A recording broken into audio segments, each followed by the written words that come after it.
sehingga kita semua dapat berkumpul pada pagi hari ini dalam rangka mengikuti kegiatan Rembuk Percepatan Tujuan Stunting Kecamatan Balong.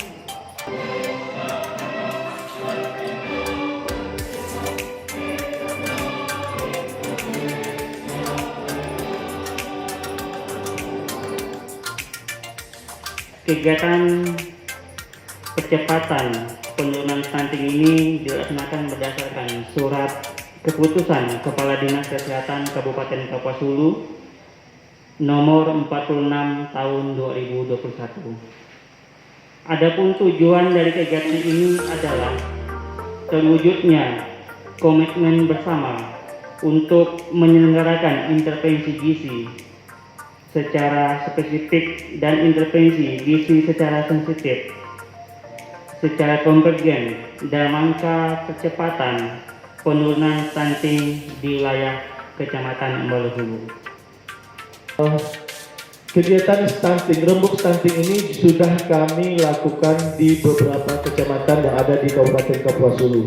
Dan kebetulan hari ini kami melakukannya di Kecamatan Balong Hulu. Ya, di Kecamatan Balong Hulu.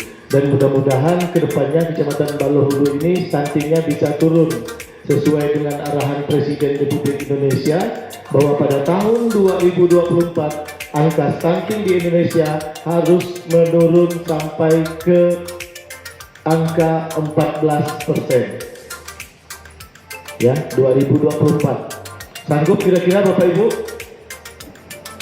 Sanggup? Harus sanggup. Dan itu harus, ya. Apalagi orang-orang kesehatan ada di sini, kader KPM juga udah ada. Ya, jadi itu harus sanggup. Jadi kita itu diperintahkan oleh Presiden Republik Indonesia Bapak Joko Widodo itu 2024 harus turun menjadi 14%. Kegiatan ini sangatlah penting sekali bagi kita semua karena kita masih termasuk kategori kecamatan yang angka stuntingnya masih tinggi. Memang kalau kita lihat di masyarakat kita, kalau kita ke desa-desa masih kita menjumpai anak-anak yang masih status stuntingnya tergolong terlihat. Kemudian para Bapak Ibu hadirin sekalian, pada saat ini semua desa sedang melaksanakan musyawarah desa RKPDes. Jadi membahas tentang musdes RKPDes untuk tahun 2022. Tanggung jawab kita. Jangan sampai warga kita kesulitan mencari penghidupan. Paham maksudnya kan? Penghidupan artinya bekerja, bisa bekerja di desa. Tugas kita mewujudkannya bagaimana desa bisa menyediakan lapangan kerja. Bagaimana masyarakat kita di desa bisa tumbuh berkembang dengan baik dan sehat. Tanggung jawab pemerintah desa. Ini diamanahkan kepada pemerintah desa untuk mewujudkan. Nanti kita adalah yang pertama itu. Kemudian pemerintah memberi amanah menginginkan agar desa ini menjadi subjek dalam pembangunan. Sudah cukup lama dulu kita menjadi objek saja, menjadi penonton. Tapi hari ini desa diminta untuk menjadi subjek dalam pembangunan. Jadi pelaku. Dan masyarakat diajak untuk bersama-sama menjadi pelaku. Diajak untuk partisipasi bersama-sama melaksanakan pembangunan sebagai pelaku, tidak lagi sebagai penonton. Kemudian yang ketiga, desa ini mengemban amanah untuk jadikan pemerintah berharap sebagai yang terdepan, sebagai garda depan dalam pelaksanaan pembangunan dan pemberdayaan masyarakat. Dari atas sana sampai ke tingkat rumah tangga. Nah, di Perpres ini tadi ada pasal 10. Nah, di pasal 11 ini dia memuat tentang penyelenggaraan percepatan penurunan stunting yang berkaitan dengan peran desa. Tadi sudah sampaikan poin-poinnya, tapi saya tidak akan menyampaikan lagi. Kalau mau lebih jelas nanti bisa download di ini ada. Jadi sini jelas peran desa terkait stunting itu apa sih?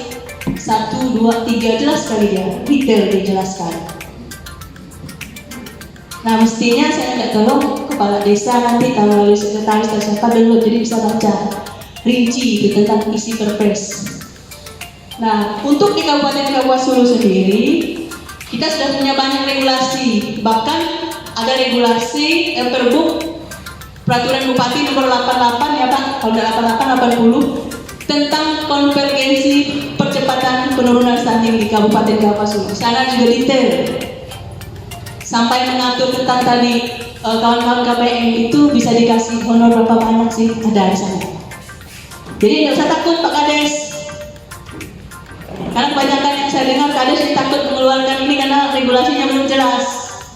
Ya kan, jadi ada nanti dibaca pelan-pelan itu bagaimana perpresnya, bagaimana isi tentang perbuknya. Kalau nggak punya perbuknya minta ke Pak Nas, mereka yang menginisiasi adanya perbuk itu. Oke ya, sepakat ya, saya lanjut. Nah, stunting ini untuk mensosialisasinya atau menyampaikannya kepada masyarakat di luar sana, sekali lagi tidak hanya menjadi tanggung jawab kami saja, tapi merupakan tanggung jawab kita bersama. Bagaimana kedepannya supaya orang-orang yang ada di sekitar wilayah desa paham stuntingnya apa deh, apa nama stuntingnya. Jadi tahu, familiar sudah dengan yang namanya stunting. Sekali lagi, stunting bukan hanya menjadi tanggung jawab kita yang dalam ruang sini. Nah, kita sudah tahu hari ini stunting itu apa, nah besok menyampaikan paling tidak mulai dari keluarga kita sendiri. Oke.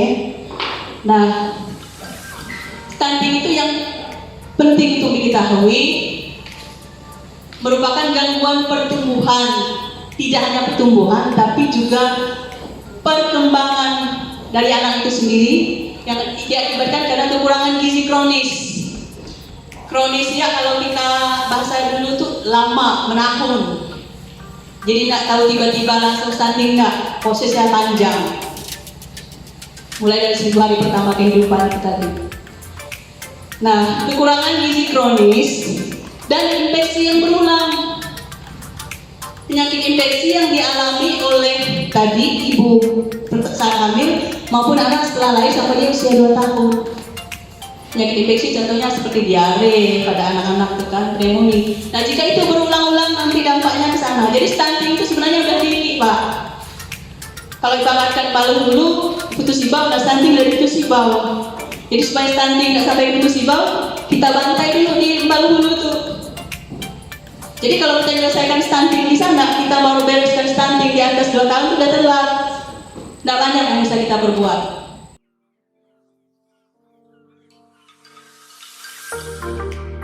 Seperti yang dikatakan oleh Kepala Desa, bahwa benua ujung itu adalah penyandang tertinggi untuk stuntingnya. Ada 12 orang dengan kriteria pendek itu 4 orang, sangat pendek itu 8 orang, usia 1 sampai 5 tahun. Kemudian saya ingin bertanya, kebetulan ada Pak Ade, Kabidesmas dan Siti Wahda sebagai kasih gizi kabupaten.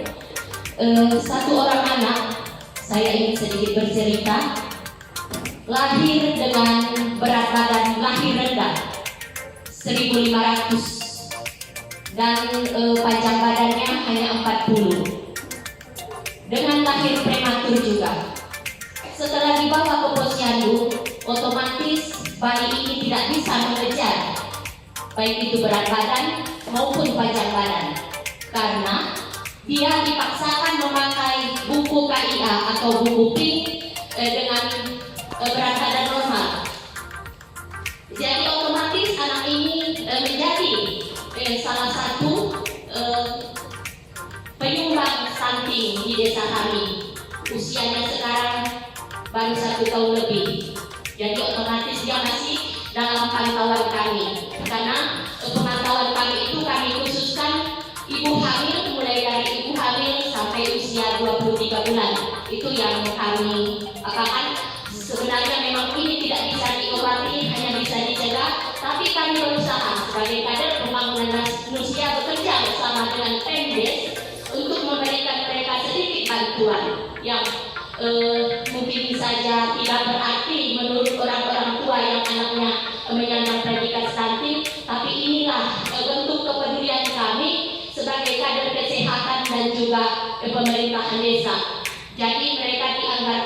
bantuan yang kami belanjakan di Posyandu. Jadi untuk sebagai pertanyaan saya begini, karena memang satu orang anak dengan lahir prematur, berat badan BBLR dan panjang badan hanya 40, apakah masih bisa dipaksakan ditimbang dan dicatat di KMS ataupun buku KIA ataupun buku PIN yang kita pakai sekarang ini, atau mungkin ada pilihan untuk mencatat berat badan atau panjang badannya di buku khusus, karena memang kalau dipaksakan dia akan seumur-umurnya BBM dan stunting.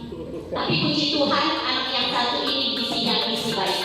Untuk benua ujung tidak ada gizi buruk ataupun gizi kurang, semua gizi baik, walaupun ada 2 orang BBM untuk usia 0 sampai 23 bulan. Yang saya ingin pertanyakan tentang stunting ini, pertama anak saya itu pendek, kemudian juga dia agak kurus. Tapi kalau nalarnya, pemikirannya, dia boleh saya katakan dia termasuk cerdas. Apakah dia termasuk stunting?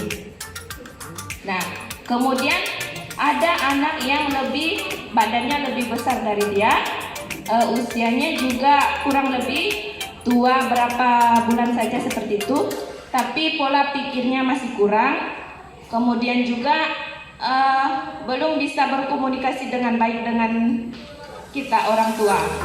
Itu apakah juga disebut stunting secara pemikirannya? Tetapi karena ini badannya lebih besar dari anak saya, lebih tinggi.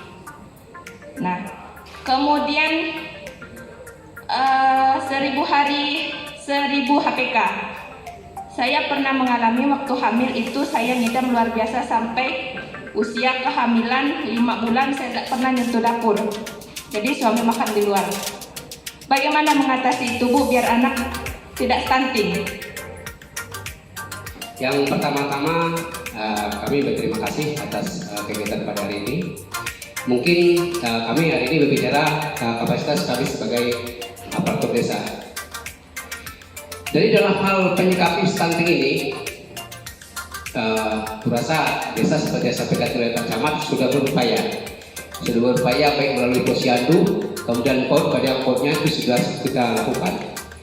Cuman kami juga sebagai pemerintahan desa, karena ini namanya kompensasi stunting, berarti kami bukan. Jadi dalam hal ini, jangan hanya nonton juga lah desa yang dikencet, benar-benar dikencet ini, ya. Udah desa masalah pendanaan dan juga masalah penanganan. Jadi harapan kami, mungkin dari Dinas Kesehatan melalui Puskesmas itu, gencarlah melakukan penyuluhan. Bukan hanya datang dengan bawa SPT ya, itu terang saja kita. Jangan sampai juga desa kegencet dalam hal kayak gini, soalnya desa itu lekas tangan. Tapi desa itu sudah maksimal. Kita tahu juga dalam penggunaan dana desa. Karena dana desa itu, ya ada juga aturan mainnya. Di situ tuh, ya prioritas bukan hanya kesehatan, banyak yang tanggung desa. Dari A sampai Z sampai ke dapur-dapur dan sampai ke WC-nya, istilahnya itu desa penanganan. Kalau kita melihat dari dana desa, ya mungkin di mata Bapak Ibu semua itu banyak, karena semua tertuju di situ dengan sebutan ratusan juta. Tapi dalam penggunaannya itu bukan hanya 1-2 hal yang perlu kita tangani. Betul tadi disampaikan bahwa peran desa itu tidak hanya dalam bentuk uang, tetapi desa itu dalam mensosialisasikan stunting tidak paham. Sampai saat ini pun saya berani nunjuk, ada nggak peran desa yang paham tentang stunting ini? Kurasa tidak ada. Jadi kita minta dengan sangat lah. Bukan hanya peran desa, bukan hanya peran siapa-siapa. Mari kita sama-sama, mungkin dari pihak kesehatan, menselesaikannya melalui penyuluhan di setiap kader posyandu. Karena kita lihat itu, di 5 meja itu ada penyuluhan di situ tuh. Disitulah harapan kami juga sebagai pemerintahan desa supaya kita bersinergis lagi tuh dalam penanganan ini. Ini di desa Lengan Baru stuntingnya kalau tidak salah saya Pak 4 orang. Kemudian yang ingin saya tanyakan di sini Pak, tadi sebelumnya dijelaskan oleh Ibu Siti, ini ada salah satu anak, tepatnya di dusun Sungai Tedelian. Mungkin anak itu sudah umur 2 tahun Pak, tapi kalau kita lihat tubuhnya kayak orang biasa normal, kemudian kakinya mengecil Pak, sampai sekarang umur 2 tahun belum bisa jalan. Jadi apakah ini kita masukkan ke apa yang disampaikan Ibu? Kita tolong bantu kami mencari solusinya Pak, karena sudah 2 tahun kita anak itu mengikuti kegiatan posyandu bayi balita. Kita wajib konvergensi namanya. Konvergensi itu dilakukan oleh multi sektor. Nah, sekarang Bapak bilang bahwa petugas kesehatan jarang atau malah tidak pernah kali ya, tidak pernah melakukan sosialisasi ataupun penyuluhan di desa Benua Ujung. Ya, mungkin saya yakin pernah, cuma jarang gitu ya, cuma jarang. Begini Pak, makanya saya selalu mewanti-wanti bahwa memang di setiap kegiatan di desa, baik di situ ada namanya musdes. Libatkan tenaga kesehatan. Bapak rencanakan di desa itu kebutuhan Bapak apa sih? Apa sih permasalahan yang terjadi di desa ini? Kader KPM, mana kader KPM Benua. Nah, kader KPM Benua, mereka ini sudah melakukan pendataan. Di saat pendataan itu akan didapatkan data-data yang valid yang bisa disimpulkan, dianalisa bahwa oh kita di sini ada masalah. Apa sih masalah kita? Bicarakan bersama-sama, undang tenaga kesehatan yang ada di situ. Bahkan kalau ada puskesmas, undang tenaga puskesmas itu. Rembuk bersama-sama di situ. Kita punya masalah ini, ternyata stunting kita banyak. Apa yang harus kita lakukan ini? Sebagai leader, sebagai pemimpin tertinggi, penguasa wilayah di desa, itu haknya di kepala desa.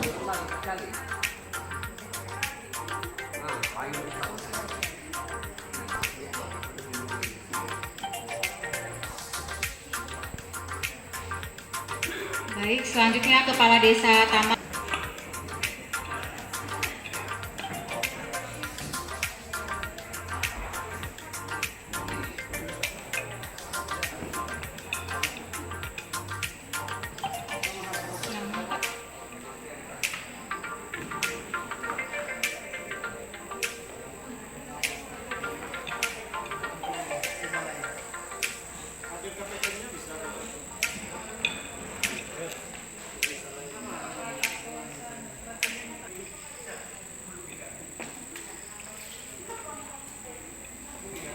Selanjutnya